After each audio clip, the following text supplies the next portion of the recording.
Eto mga Lodi, bagong app, Vorsey. Okay din yung team dito, pero bago natin pag-usapan about dito sa project na to. So, ipapakita ko sa iyo kung paano mag-sign up dito sa free mining. Kasi once na din-download mo, nag-sign up ka, parang di mo alam kung saan mo gagawin yung free mining. Eto ay limited lang yung free mining nila mga Lodi, okay? So, una, ang gagawin mo is mag-create ka ng username mo. Make sure lang na letters at saka numbers lang. Letters saka numbers. So, for example, sa akin dito, meron akong ginawa dito para mas mabilis. Lagay ko ito, yan, Turogi07. Turogi07.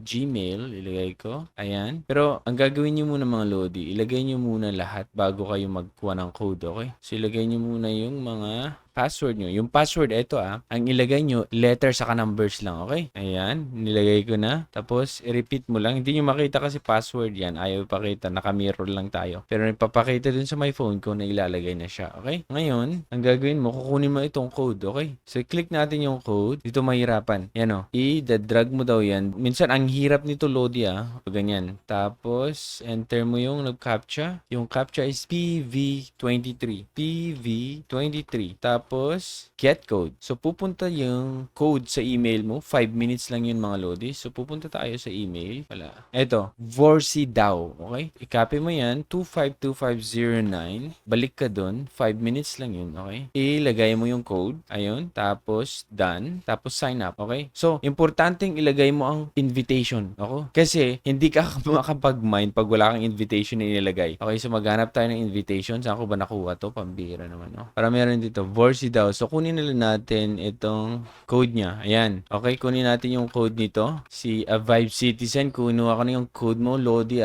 Tapos, balik ka doon. And then, lagay mo yung code. Importante itong code, Lodi. Bakit? Kasi nga, hindi ka makapag-mine. Every time itap mo yung mine, okay, hanapin yung code, okay? So, sign up tayo. Registration successful. Ayan. Okay, so maglalagin na tayo. So, yung username, turo ko sa inyo kasi napakahirap once na open mo na. Hindi naman mapakahirap pero medyo nakakalito. Ayan, i-paste na yung password. Okay, done. Done. Hintayin lang natin kasi nahuli itong done na nga. Ayun, sign in tayo. Sign in. Ayun, login successful. Okay, so andito na tayo. Okay, nakita mo? May mga options sila dyan. Okay, basahin nyo yan kasi may mga ipinapagawa. Pero dito ka magmamine. Dito, okay, sa my pools. Tap mo yan. Tignan mo. Dito start mining, di ba? Start mining. Ayun sabi niya, ayan. Tapos punta tayo ulit dito sa my pool. Okay, so check natin. Ayun, nagmamine na siya. O, napindot ko na pala. Nagmamine na siya. So, dito basahin natin. So, itong Vorsey Global, okay? Meron silang token na ipamimigay for free. Yung kabuuang token, 45% dun is ipamimigay ng free mining. So, yung 45%, ang kabuuan is 945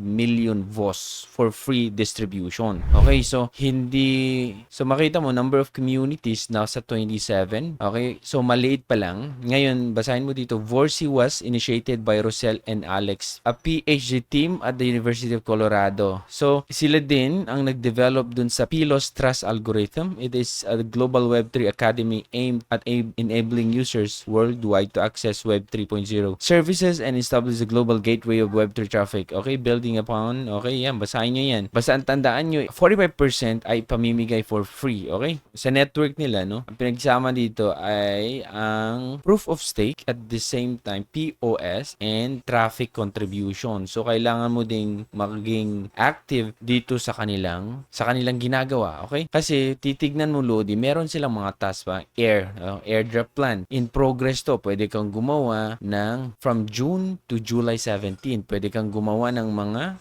videos o content, okay? Publish mo picture, text, or videos about Vorsey. Tapos, pwedeng yung title, basta-basahin yung instruction dito, parang gagawa ka ng content na kung saan ipopost mo dun sa page mo or sa Twitter or sa YouTube. Ngayon, ibibigay mo lang yung link sa kanila. Tapos, merong reward na may bibigay, ma-distribute ata to dun sa mga taong sumali. Basta ang gagawin mo lang is, minsan lang sumali dito, ilagay mo yung link dito, yung website link na kung saan, basta link na kung saan ginawa mo yung content na yun, saka i-submit mo siya, okay? Ayan, ayun, mga Lodi, maraming mga gagawin dito. So, level daw, student pa lang ako, my goodness. Ayan, the current contribution rate is number. More than, the higher the user level, the higher the contribution. Mas marami kang contribution, mas marami yung ibibigay sa yung Vorsi na token. Okay? So, yun lang mga Lodi, Vorsi token. So, tandaan nyo kung paano gumawa ng account. Okay? So, ayan lang mga Lodi. Ako si Trogi and thank you so much for watching. Bye!